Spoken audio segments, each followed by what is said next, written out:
Omar loolu itam gëdd la bu ko réew mi jox raaya la buñ ko jox ñu teewlu Moustapha Niasse. Honorable député, chers collègues, l'Assemblée nationale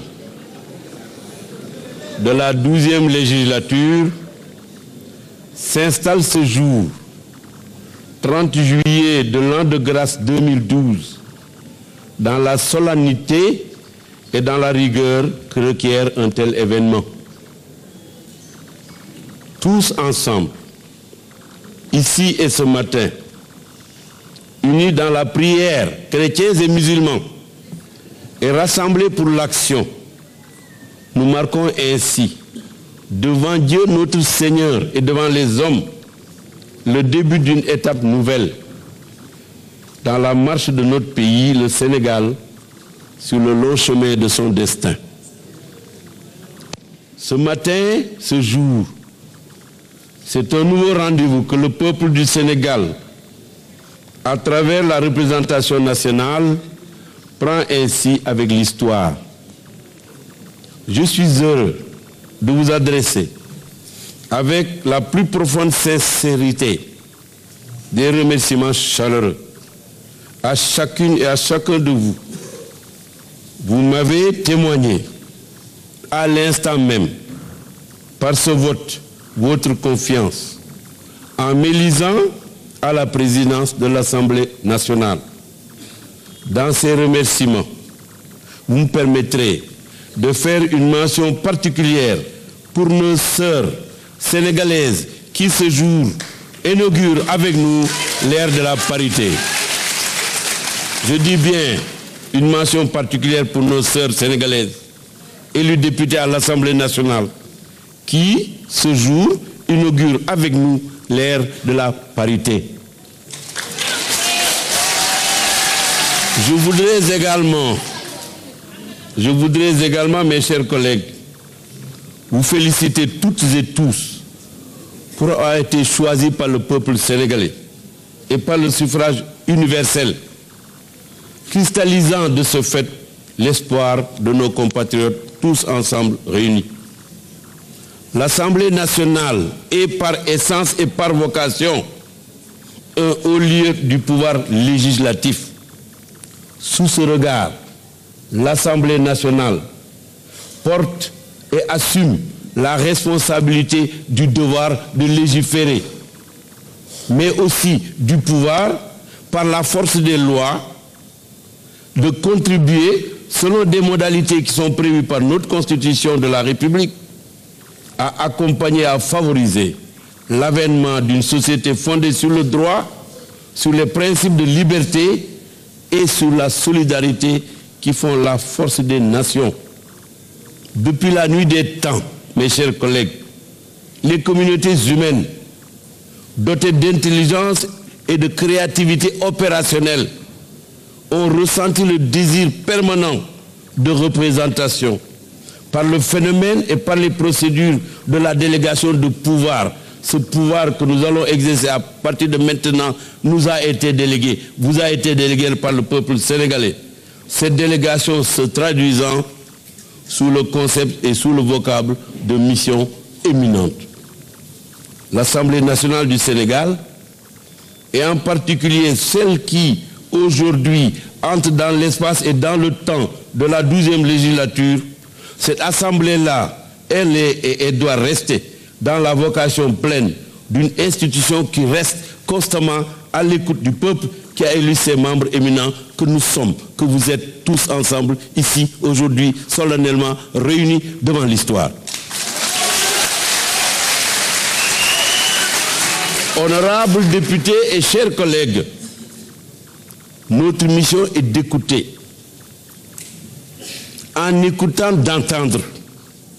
Et en entendant, de comprendre le sens et la portée des pulsions qui fondent dans leur diversité enrichissante, tous ici aujourd'hui réunis, les ambitions de grandeur, les ambitions de justice et les ambitions de vérité d'un peuple qui est celui du Sénégal, digne héritier des générations antérieures.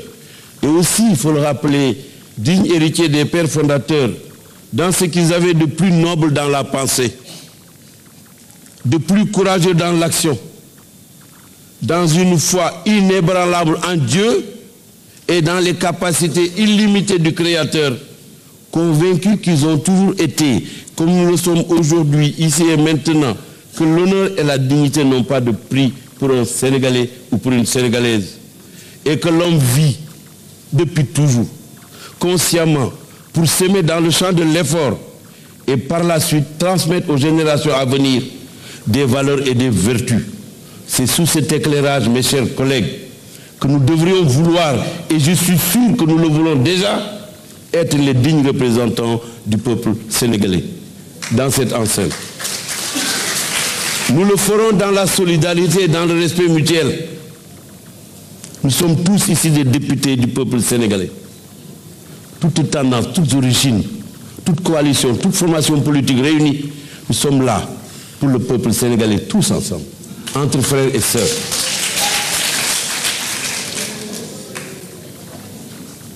Tous ensemble, je le dis encore une fois, cette assemblée doit être et rester une source de générosité que crée l'esprit des lois et qui repose fondamentalement sur la liberté des citoyens et sur le droit conséquent qui sont le droit à la vie, le droit au travail, le droit à la sécurité, le droit à l'éducation, le droit à la santé, tout simplement le droit à une vie qui soit de dignité pour le bien-être de tous. Voter les lois, oui. Que les projets viennent du gouvernement de la République, ou comme le veut le droit, que des propositions viennent des députés eux-mêmes.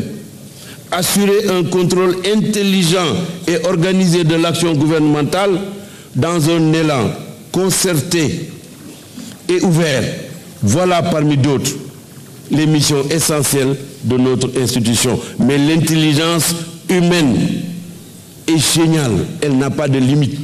C'est la raison pour laquelle, dans le cadre que voilà, tous ensemble, nous devons nous tenir la main solidement pour répondre aux défis qui nous est lancé, c'est-à-dire mériter la confiance du peuple sénégalais qui nous a amenés ici.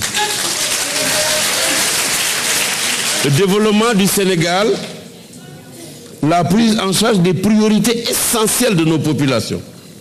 Et par-dessus tout cela, l'objectif principal de croissance économique et d'une gestion lucide de la demande sociale, qui est la référence fondamentale de la situation des pays en développement, dans une société du droit et de la loi. Eh bien, mes chers collègues, tout ceci relève tout à la fois des trois institutions de la République, que sont, selon les dispositions de notre Constitution, le pouvoir exécutif, le pouvoir législatif et le pouvoir judiciaire. L'État se résume et trouve son identité véritable dans une coopération voulue, organisée et gérée en commun par ces trois espaces du pouvoir. C'est l'une des raisons fondamentales pour lesquelles nous sommes ici aujourd'hui. Le sens de l'État et le contenu de la mission qui lui incombe trouvent dans ce cadre leur véritable sens, les fondamentaux de leur mission respective, concertée, cohérente, allant vers la même direction et les mêmes objectifs. Pour cette raison, la volonté de rupture qui fonde le déroulement et les résultats des deux scrutins présidentiels et législatifs de l'année 2012, respectivement en février, mars et en juillet, revêt sous cet éclairage une charge de responsabilité substantielle. Coopérer, se concerter, travailler ensemble et partager dans une démarche d'intelligence en mouvement et de générosité rationnelle. Voilà l'éclairage sous lequel chacun, aujourd'hui, au Sénégal et en face des défis qui nous interpellent, devrait comprendre le concept de rupture dans le mode de gouvernance de notre pays, ici, dans cette 12e législature, ainsi que, mes chers amis, la nécessité de comprendre que c'est dans la conception des politiques publiques concertées ensemble que nous devons aller vers les changements et vers toutes ces réformes que la charte de gouvernance démocratique issu des Assises nationales 2009, a proposé au peuple du Sénégal, dans le plein respect des uns et des autres, je le dis encore ici, parce que nous sommes tous des Sénégalaises et des Sénégalais, et sur la base de ces dynamiques inévitables de concertation permanente entre les institutions de la République, les députés que nous sommes, nous serons en mesure de conduire pendant cette 12e législature ensemble les procédures et les actions qui sont destinées à nous permettre de franchir une à une, avec sérénité et avec lucidité, les étapes successives de notre mission essentielle, en conformité rigoureuse avec les textes qui régissent l'Assemblée nationale du Sénégal. Mes chers collègues, la séparation des pouvoirs, telle qu'elle est prévue depuis des siècles, comme assise des choix démocratiques, ne peut signifier une culture de l'antagonisme entre l'exécutif et le législatif, le gouvernement et les députés. Ce n'est pas cela. La séparation des pouvoirs, dans la gouvernance vertueuse et dans la concertation et le dialogue, doit mener avec sérénité et responsabilité à la voie royale qui nous permettra de préserver la stabilité de notre pays. Le Premier ministre, M. Abdoul Mbaye, dans quelques jours, va présenter en ces lieux sa déclaration de politique générale. M. Abdoul Mbaye, comme ses prédécesseurs, posera cet acte en sa qualité de Premier ministre, nommé par le chef de l'État, M. le Président Macky Sall, élu démocratiquement le 25 mars 2012.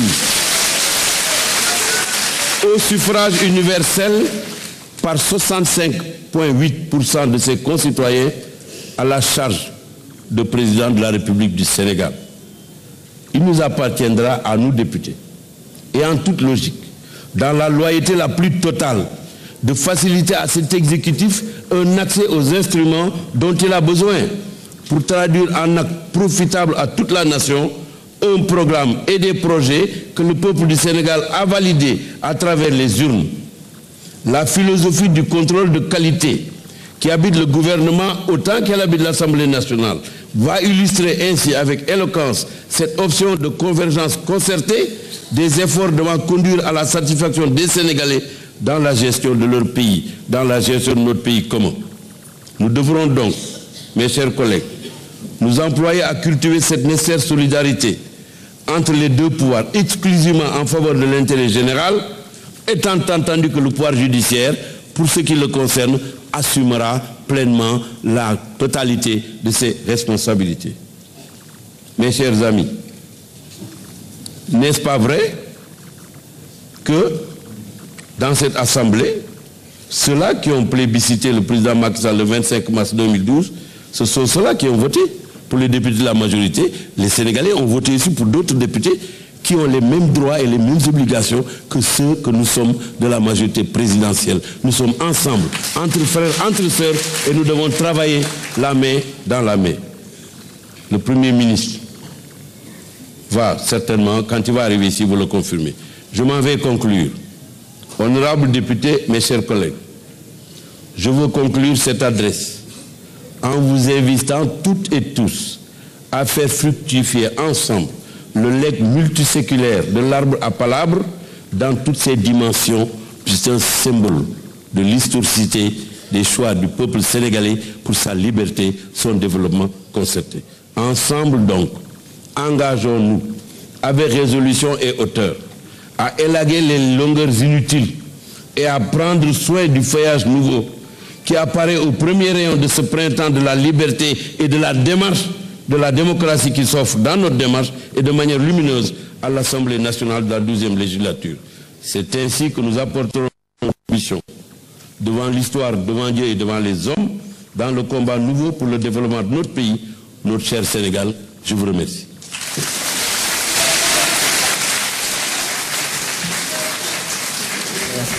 Le nouveau président de l'Assemblée nationale, Moustapha Niasse, qui après son installation a fait un discours.